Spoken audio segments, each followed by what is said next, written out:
టెక్నాలజీలో అంతర్జాతీయ స్థాయిలో ప్రపంచంలో నెంబర్ 1 గా చేయడానికి ముందుకు వచ్చారు. అది చూసిన తర్వాత రిలయన్స్ జియో వచ్చారు. వాళ్ళు మేము $17 బిలియన్ పెడతాం, 1,70,000 కోట్ల రూపాయలు ఖర్చు పెడతామని వచ్చే పరిస్థితికి వచ్చారు. దీనివల్ల లాభం ఏంటని అడుగుతున్నా, మిమ్మల్ని అందరినీ అర్థం చేసుకోమని కోరుతున్నా. భవిష్యత్ అంతా కూడా టెక్నాలజీది, శారీరక కష్టం పడడం కాదు. ఒకప్పుడు మన పిల్లలకు నేను ఐటీ నేర్పించాను, అవకాశాలు ఏర్పాటు చేశాను. నా మాట విన్న వాళ్ళంతా ఈరోజు ప్రపంచంలోనే ఎక్కువ ఆదాయం సంపాదిస్తున్నారు. అమెరికాలో ఉండే అమెరికన్స్ కంటే, బ్రిటన్లో ఉండే ఇంగ్లీష్ వాళ్ళకంటే, యూరోప్లో ఉండే ఆ దేశస్తుల కంటే ఎక్కువ ఆదాయం సంపాదించే వ్యక్తులు తెలుగు జాతి. దీనికి నేను గర్వపడుతున్నాను. ఆ ఉద్దేశంతోనే ఈ టెక్నాలజీ తీసుకొచ్చాం. ఇక్కడ మీరందరూ గుర్తుపెట్టుకోవాలి, అవతలున్న పార్టీ, ఆ పార్టీని ఏమనాలో నాకు తెలియదు, కోడికత్తి పార్టీ, గొడ్డలి, వైసీపీ కాదు గొడ్డలి పార్టీ, మా తమ్ముడు చెప్తున్నారు. కానీ మీరందరూ ఒకటి గుర్తుపెట్టుకోవాల్సిన అవసరం ఉంది. నేరాలు చేసే ప్రవృత్తి ఉండే వ్యక్తులు రాజకీయాలకు పనికి రారు. అతనికి ఒక మానసిక సమస్య ఉంది. ఆ సమస్య అందరినీ మోసం చేయడం, అవకాశం ఇస్తే అందరినీ నాశనం చేయడం. 5 ఏళ్ళు ఏం జరిగిందో మీరు ఒక్కసారి ఆలోచించండి.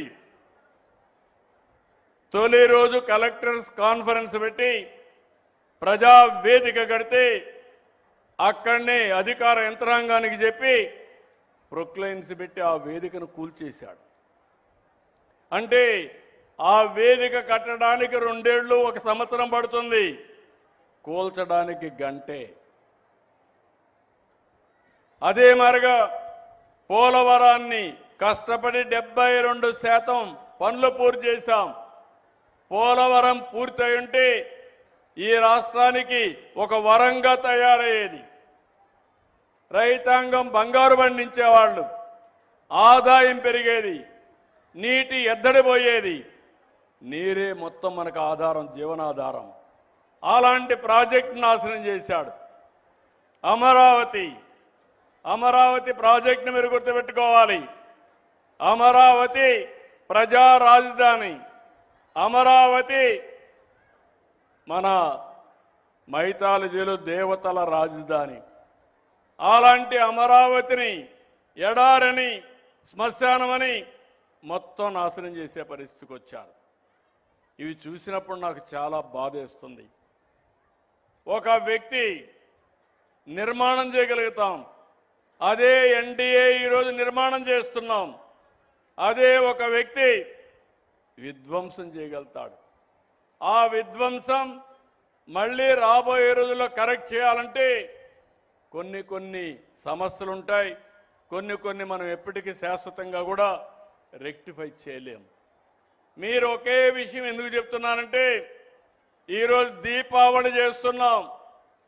దేనికి చేస్తున్నాం దీపావళి?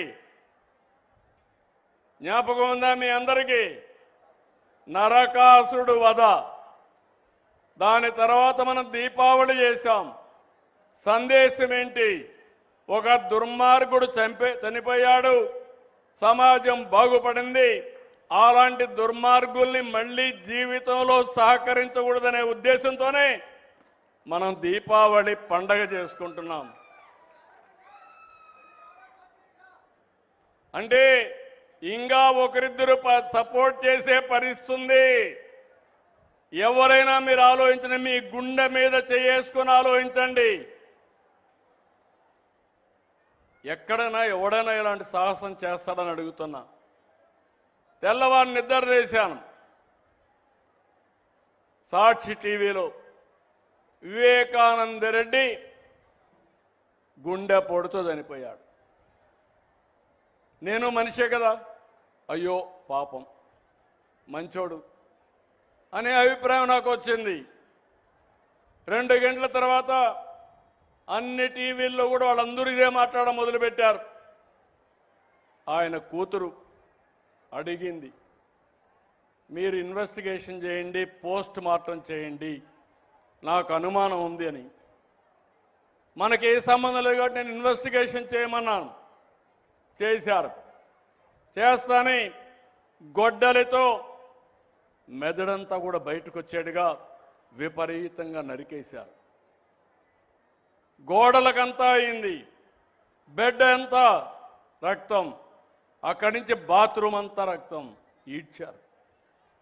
అలాంటి వ్యక్తి దగ్గర సంతకం పెట్టించారు. సాయంత్రం అయింది, లీజులుగా వచ్చాడు.